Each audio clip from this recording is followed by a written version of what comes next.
안녕하세요. 장다르키입니다. 혹시 여러분들 최근에 종영한 드라마 우리들의 블루스 보셨나요?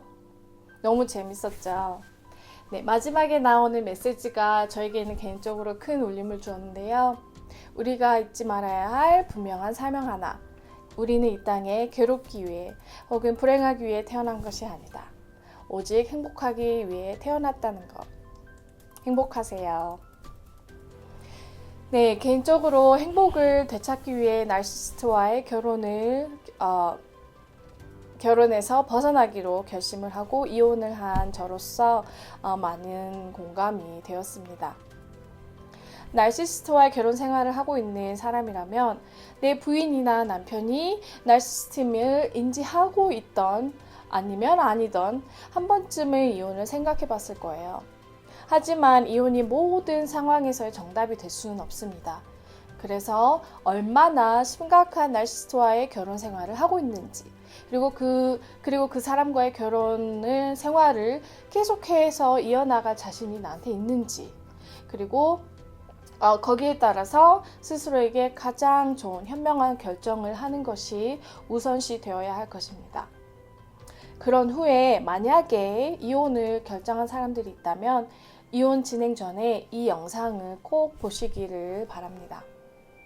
먼저 나르시스트와의 이혼 소송을 할 때 그들이 앞으로 사용할 속임수들을, 트릭스들을 알아보려고 합니다. 첫 번째, 트위스팅, 즉 교묘하게 꼬기.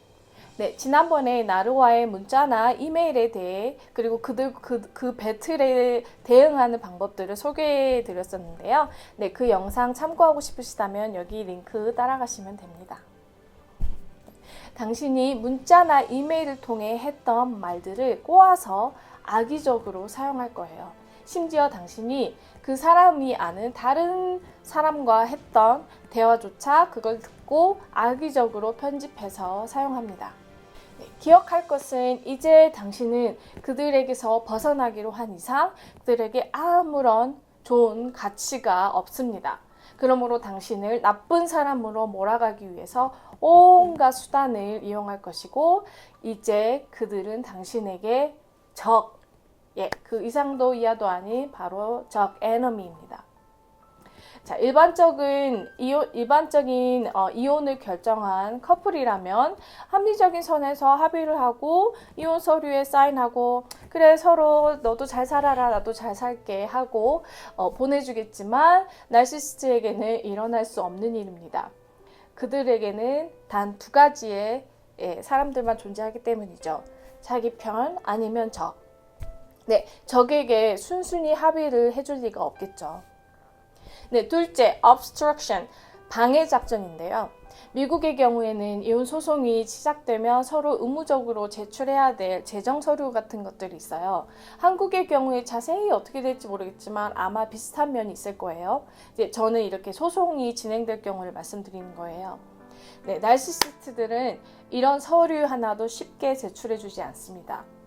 최대한 시간을 끄다가 제출하거나 아니면 시간을 좀 미뤄달라고 부탁한 다음에 제출하거나 선택적으로 일부만 제출하거나 할 거예요.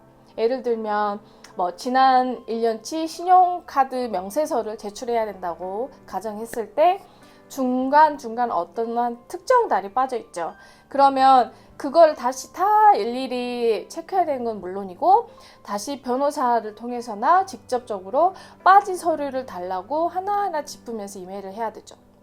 그래서 계속 그렇게 추가적으로 내 쪽에서 일을 해야 되는 상황이 발생하는 겁니다.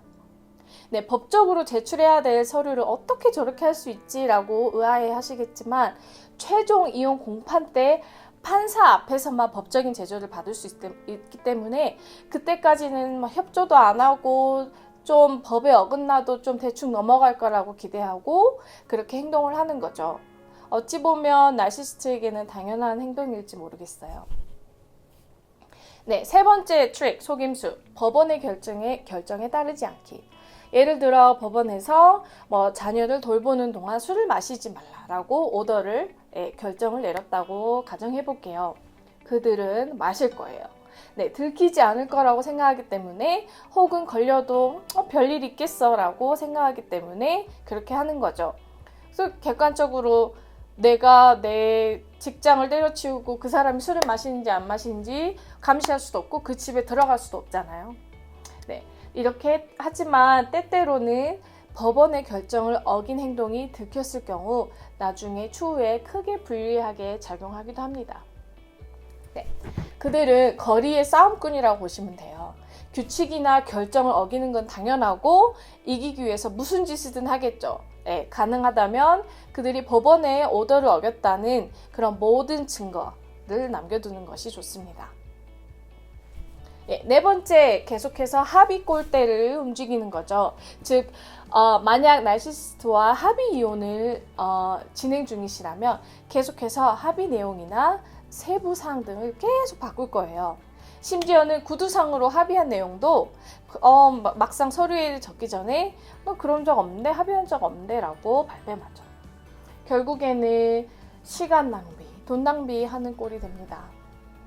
예를 들어 상대가 당신에게 두 가지 합의 옵션을 줬다고 생각해봐요. A와 B가 있는데 그러면 당신은 고민 끝에 합의 A를 고르겠죠. 그래서 동의서를 보냅니다. 하지만 돌아오는 것은 그 A에서 내용이 또 바뀌죠. 바뀐 합의 내용이 돌아옵니다. 그러면 혹은 또 언급된 적 없던, 한 적 없던 새로운 내용을 요구해서 추가해서 돌아오죠. 그러면 계속 서류를 왔다 갔다 하게 되는데 이렇게 계속해서 움직이는 최종 꼴대 때문에 꼴이라는 목표에 도달할 수가 없는 거죠. 즉 합의라는 목표치에 도달하기 어려울 수밖에 없습니다.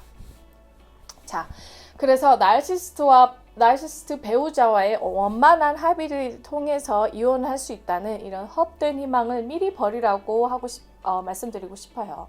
물론 100%는 아니에요. 예외는 있습니다. 상대가 만약에 치명적인 약점을 배우자에게 잡혔거나 혹은 불법을 저지른 경우라면 서둘러서 합의를 해주겠죠. 왜냐하면 그런 게 다 들통나면 안 되니까요. 예. 실제로 저 같은 경우에도 이혼이 소송으로 번지기 전에 몇 달간 합의 이혼을 진행했었어요. 처음에는 엄마는 합의해줄 것처럼 얘기하고 구두로 이렇게 해줄게 했는데 합의 서류가 왔다 갔다 할 때마다 뭔가 내용이 바뀌고 요구하는 게 늘어났습니다. 그래서 결국에 시간 낭비, 돈 낭비, 에너지 낭비, 감정 낭비로 끝났죠. 지금 생각해보면 그와 원만한 합의를 할 거라고 기대했던 제가 약간 바보였던 것 같아요. 네, 다섯 번째 속임수는 바로 인신공격입니다. 먼저 온갖 거짓말과 비방의 말로 당신을 아는 주위 사람들로부터 그들로 하여금 당신에게서 등을 돌리게 할 거예요. 그러니까 당신이 나쁜 사람이라고 인식을 시키는 거죠. 워낙에 거짓말을 잘하고 교묘한 조종의 도 같은 사람이기 때문에 그들의 말을 믿는 사람들이 꼭 있습니다. 그리고 대부분의 나르시시스트들은 평소 자신의 대외적인 이미지를 잘 가꾸어 왔어요. 그리고 좋은 사람으로 속여왔기 때문에 그들의 말을 믿는 사람이 있을 수밖에 없습니다. 그러면 당신은 결국에 세상에 혼자인 기분, 그리고 혼자 남겨진 기분을 느낄 수도 있어요. 그래서 꼭 이혼 소송이라는 고통스러운 기나긴 여정에 들어가기에 앞서 그 기간 동안 무조건적으로 당신의 편이 돼줄 사람들이 꼭 필요합니다. 단 한 명이라도요.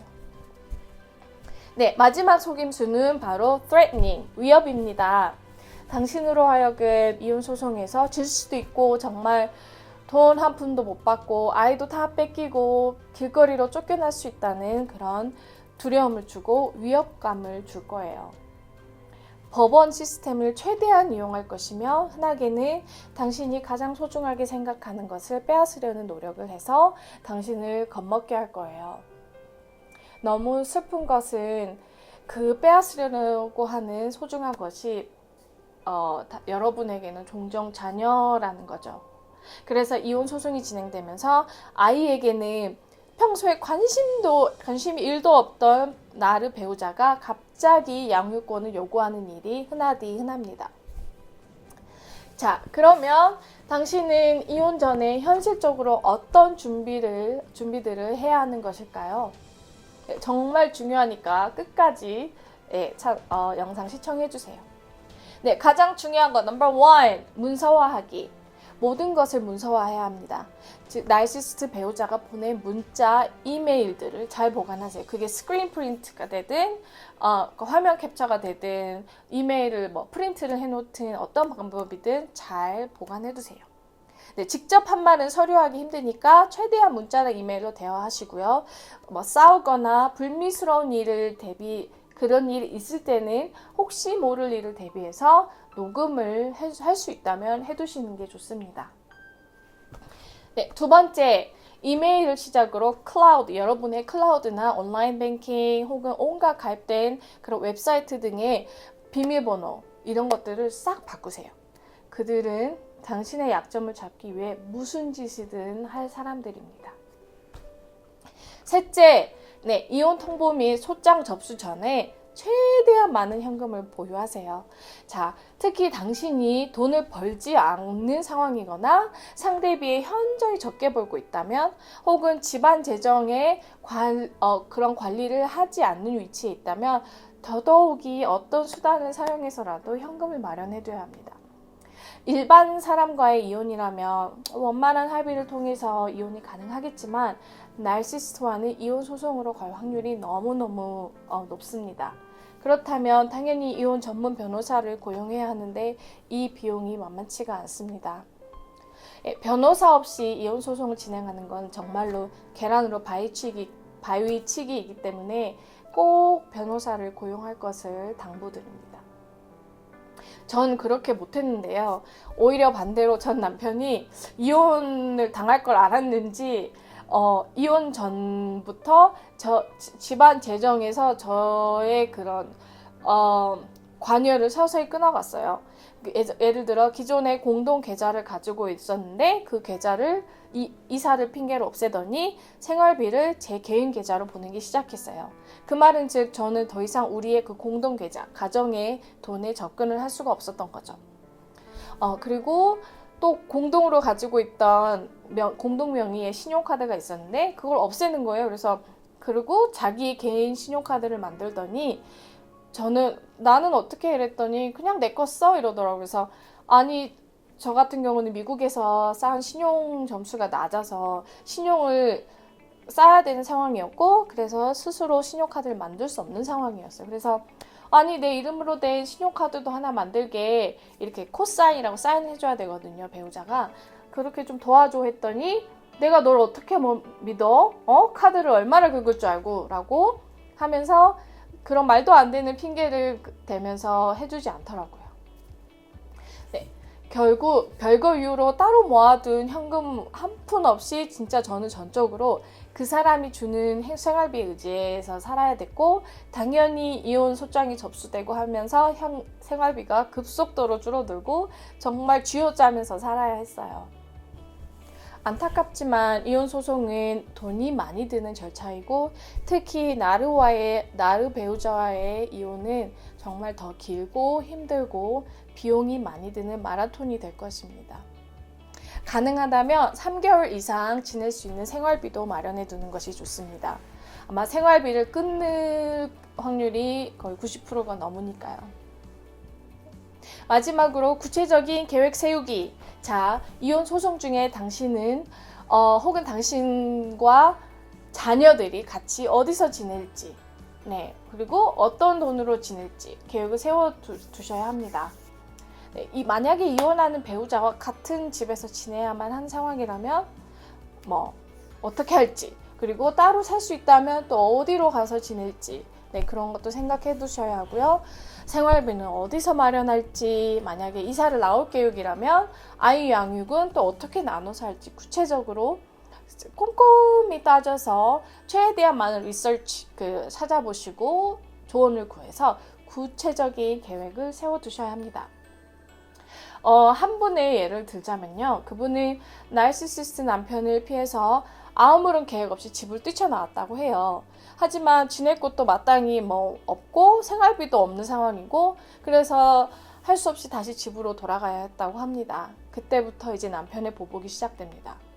그 지독한 괴롭힘은 2년간 지속이 됐는데 그래도 그분이 다시 남편을 떠날 때는 완벽히 이혼 준비가 되어 있었다고 해요. 이제 일을 간 거죠. 2년 동안. 자, 핍박을 견디면서 모든 서류 및 현금을 준비했고 심지어 이 집 나갈 가방을 싸두었다고 해요. 그래서 어느 날 남편이 잠든 사이에 집을 빠져나왔다고 합니다. 집을 나왔을 때 이번에는 달랐죠. 장기적으로 지낼 곳이 마련돼 있었고 이미 변호사도 고용한 상태였다고 해요. 자, 이분은 실수 끝에 그렇게 했지만 여러분은 미리 그렇게 해주셨으면 좋겠어요. 그리고 가장 중요한 계획 중에 하나는 변호사 고용하기입니다.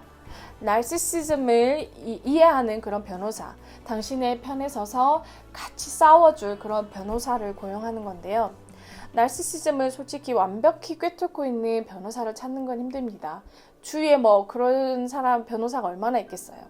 당신처럼 아니면 저처럼 나르시시스트를 직접 경험해보지 않는 이상은 그들을 완전히 이해하기란 불가능하기 때문이죠. 하지만 이를 간접적으로 경험해보고 이해하는 변호사는 분명히 존재합니다. 단 시간을 들여서 수소문해서 그런 변호사를 찾아야 하는데요. 그 중에 방법이 아마 한국도 그렇다고 들었어요. 처음에 30분 좀 어느 정도 무료 상담을 할 수 있다고 들었는데 그걸 잘 이용하셔야 해요. 저의 경우에는 또 첫 번째 변호사 고용 때 그거를 몰라서 잘 이해하지 못하는 변호사였어요. 그래서 나중에 주위에 그런 경험한 사람들에게, 이혼을 경험한 사람들에게 너 변호사 어땠어? 라고 묻기 시작했고 그 중에 한 친구가 자기의 전 변호사를 소개해 주더라고요. 그래서 그 변호사를 만나서 1시간을 무료 상담을 했는데 그래도 이 변호사는 직접 경험은 없었지만 32년의 변호사 경험을 통해서 나르시시즘을 간접적으로나마 경험하고 이해하고 있다는 걸 확인했습니다. 그래서 그녀를 고용했고 많은 도움이 되었죠.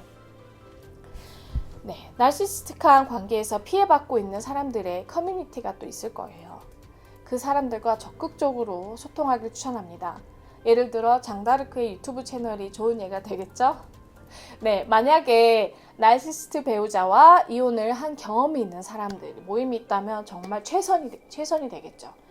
혹은 나르시시스틱한 관계에서 벗어나서 다시 행복한 삶을 찾는 사람들도 그런 삶을 살아가고 있는 사람들이 분명히 있을 거예요. 저도 그 중에 하나라고 말하고 싶은데요. 그들을 적극적으로 찾고 그들과 소통을 하다 보면 당신의 이혼에 필요한 많은 정보를 얻을 수 있어요. 그리고 개인적인 바람으로는 제 이 장다르크 채널이 그런 소통의 커뮤니티가 점차 되어줬으면 하는 바람이죠. 나르시시스트 남편이나 부인과의 이혼을 생각하고 있는 사람들이 있다면, 그리고 준비하고 있는 사람들이 있다면 이 영상을 통해 상대가 어떤 치졸한 수법을 쓸지 미리 알고 대비할 수 있기를 바랍니다. 그리고 현실적으로 이혼 준비를 미리미리 꼼꼼히 해두시길 바래요. 저는 그러지 못했지만 여러분은 이 영상을 보고 꼭 그럴 수 있기를 바랍니다. 나르시시스트를 이 세상에서 없앨 수는 없지만 슬프게도 그들과의 관계에서 피해받고 고통스러워하는 그런 피해자들이 없는 날까지 열심히 하는 장다르크 되겠습니다. 여러분, 우리들의 블루스에서처럼 오늘도 행복한 하루 되시고 행복한 인생 되시길 바랍니다. 감사합니다.